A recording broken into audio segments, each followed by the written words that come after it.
Pak Gema pernah nonton ada videonya Pak Noel gak yang mantan wakil Menteri Ketenagakerjaan kita yang bilang bahwa akan ada kerusuhan 98 Jilid 2 di bulan Juni dan Juli ini yang akan ingin melengsarkan pemerintahan Prabowo. Pernah lihat ya Pak ya? Ya.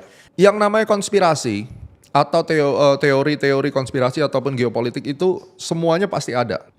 Ya, jadi apa yang kita bicarakan sekarang ini adalah pure konspirasi. Nah, ketika kita sudah mulai memecah konsentrasi bisnis kita tidak hanya dari satu sumber, tentunya ada pihak-pihak yang tidak suka. Dan terutama kita bisa lihat similarity ketika syarat daripada hutang IMF itu ditolak sama Pak Harto, itu juga berulang ketika Pak Purbaya menyatakan bahwa saya nggak butuh. Nah, ini menjadi pertanyaan. Dan sejak saat itu kan kalau kita perhatikan Pak Prabowo setelah dilantik, kemudian dia join BRICS. Apa fungsi BRICS? BRICS itu sebenarnya tema besarnya adalah dedolarisasi konsepnya. Walaupun di situ kan kita melihat bahwa adanya perkumpulan dari beberapa negara untuk menjalin kerjasama yang lebih baik dan seterusnya. Tetapi image dari BRICS itu adalah dedolarisasi. Makanya Trump akan memutuskan nambahin tarif lagi untuk negara-negara yang tergabung dalam BRICS. They don't like it. Itu udah jelas, bukan asumsi. Trump udah ngomong, lu gabung sama BRICS, gua sikat tarif lu. Kan itu. Konsekuensinya ada, konsekuensinya diacak-acak. Nah, cara mereka itu untuk ngacak-ngacak atau memberikan punitive action kepada sebuah negara yang dianggap membangkang dalam hal ini. Kalau bisa mereka pinjam tangan orang lain untuk gebukin lu.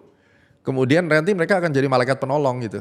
Nah, ketika kamu memakan apa yang dia tolong, kamu udah menyerahkan jiwanya untuk di barter, ibaratnya gitu. Jadi yang dihantam pertama kali pasti ekonominya. Kalau dulu bank, kalau sekarang pasar modalnya MSCI turun. Sementara kita lihat negara tetangga kita yang juga memiliki kepentingan dengan devisa hasil ekspor satu pintu itu kan problem dia tuh kalau begitu. Ya dia teriak-teriak kan, pusing kan. Dan saya ngelihat aliran dana dari negara adidaya itu, negara barat itu masuk ke dia banyak sekali di sektor financial dan insurance. Jadi untuk dia ngajak-ngajak gampang. Makanya kan saya bilang, kan kalau pelemahan rupiah itu bukan karena US dollar menguat. Sampai detik ini US dollar ya sideways aja. Sedangkan euro menguat kok terhadap US dollar, Swiss franc menguat terhadap US dollar. Jepang yen melemah karena ada isu internal, dia naik suku bunganya dia dan seterusnya. Singapura menguat terhadap US dollar, Indonesia hancur. Berarti bukan karena US dollarnya yang menguat, tetapi rupiah di sell off dengan berbagai alasan. Dan otomatis mereka harus menyediakan underlying alasan kan. Simple alasannya MBG sama Kopdes. Karena masyarakat pada umumnya ini terlalu gampang diprovokasi, terlalu gampang dihasut, tidak belajar 3,5 abad sudah kena politik adu dombanya VOC, dijajah seperti itu, nggak belajar sekarang, tetap aja bodoh gitu ibaratnya kan.